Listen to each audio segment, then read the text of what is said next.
When Frances Tiafoe and Carlos Alcaraz knocked Rafael Nadal and Miran Cilic out, it became obvious that a new US Open champion would be crowned at Flushing Meadows. Casper Ruud remains the only player in the tournament with enough experience of making it to a Grand Slam final. He knocked out the only other player who had similar credentials, and we'll be reviewing his statement, win, and what it means. Starting with Ruud's emphatic win over Berrettini. Despite having a phenomenal year, Ruud wasn't exactly the favorite against Matteo Berrettini. That's mainly down to the talent of the Italian, who made an impressive comeback from injury and was definitely not a pushover. Although once the match began, we only saw a shadow of Berrettini who just couldn't live up to Ruud. Berrettini pushed him back repeatedly, but Ruud was overwhelming the court. Ruud in full flight is a sight to see, and Berrettini kept on making huge mistakes and just couldn't land a single backhand. The few times the Italian got a moment to make an impact, but the 5th seed defended everything, coming at him perfectly and brought out so many unforced errors from Matteo. The start from Ruud was easily the best we've seen him play, and he agreed to the courtside interview, saying that it was his best ever start to a match. Ruud raced to a 6-1, 5-1 start at lightning speed, and until the point in the match, he'd only hit 2 unforced errors. If it's not that crazy hitting in smooth tennis, then we don't know what to tell you, but his nerves got the better of him in the second, and he got broken before closing out the second set. By the third, Berrettini had settled in nicely and pushed Ruud to tiebreak, but once again, Casper found the line in clutch moment and won in straight sets. Moving on, Ruud aiming for number 1. With the superb win over Berrettini, Casper Ruud is in a pole position to take the number 1 spot from Daniil Medvedev. The favorites for the top spot have been knocked out, as Rafael Nadal was defeated by Frances Tiafoe, and Medvedev was shipped out thanks to a clinical display from Kyrgios. Ruud is about as humble, understanding, and pleasant as it gets, but he'd be lying if he isn't thinking about the phenomenal achievement of getting to the top of the pile in men's tennis. Ruud's been more than impressive in the last couple years, but you'd know how people are with their criticism. He got called a vulture for accumulating many wins in clay 250 tournaments and entering the top 10. It wasn't until the French Open that people actually took him seriously when he made it to the final. Then again, you wouldn't know the difference between Ruud celebrating the achievement of getting into the semifinals and losing to Nadal in straight sets in the French Open. Now though, he's in the perfect position to claim the number 1 position. He's progressed to the semifinals, and out of sheer luck, he's managed to avoid Kyrgios in the last 4 too. This is fantastic news for Ruud because Kyrgios was one of the favorites for the tournament, and he got defeated by Khachanov in 5.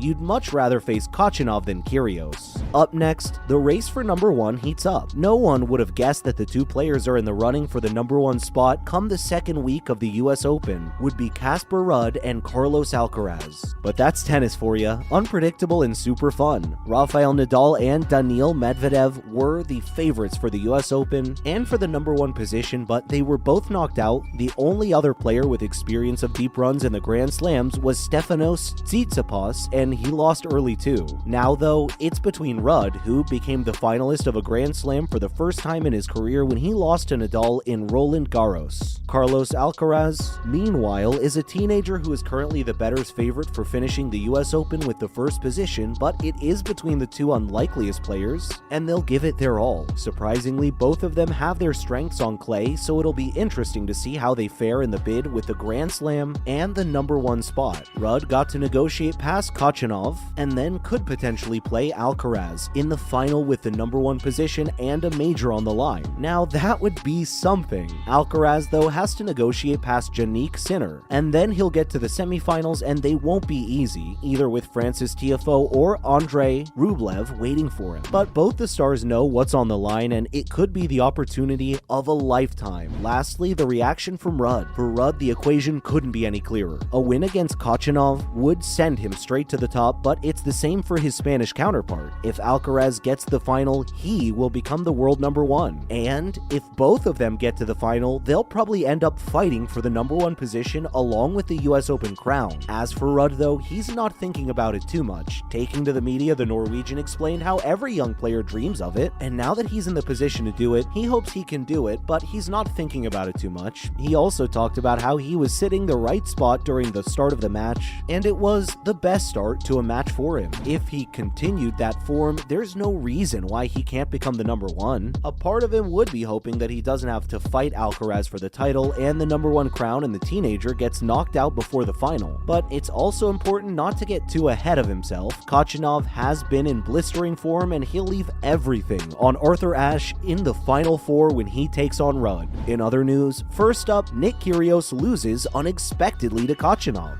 Kyrgios vs Khachanov was a match that everyone believed Kyrgios would win quite comfortably given his form. It was also the best opportunity for the Australian to land a major win, but unfortunately for him, things did not go his way. The Russian won the opening set after a thrilling service battle, and it wasn't until the second set that cracks began to appear in his defense. Kyrgios, sensing blood, became more aggressive on the returns and was rewarded for his consistency as he leveled the game after 2. Khachanov, though unsupported by the crowd who wanted to see Kyrgios win, simply kept at it and broke Kyrgios crucially late in the third to gain a 2-1 lead. And he thought he'd done enough when he forced the game to a tiebreak in the fourth, but Kyrgios was impeccable during the tiebreak and produced some fabulous shots to level the game once again, and forced the decider. Khachanov's confidence didn't waver even in the fifth, and despite having poor record in fifth sets, he was only broken twice in the entire game to take the match and finalize his place in the semis. Kyrgios, disappointed with his performance, had to settle for a tough loss and a quarterfinal exit. Next up, Ruthless Garcia ends Coco's run. There was more heartbreak for another crowd favorite in the quarterfinal of the US Open as teenager Coco Gauff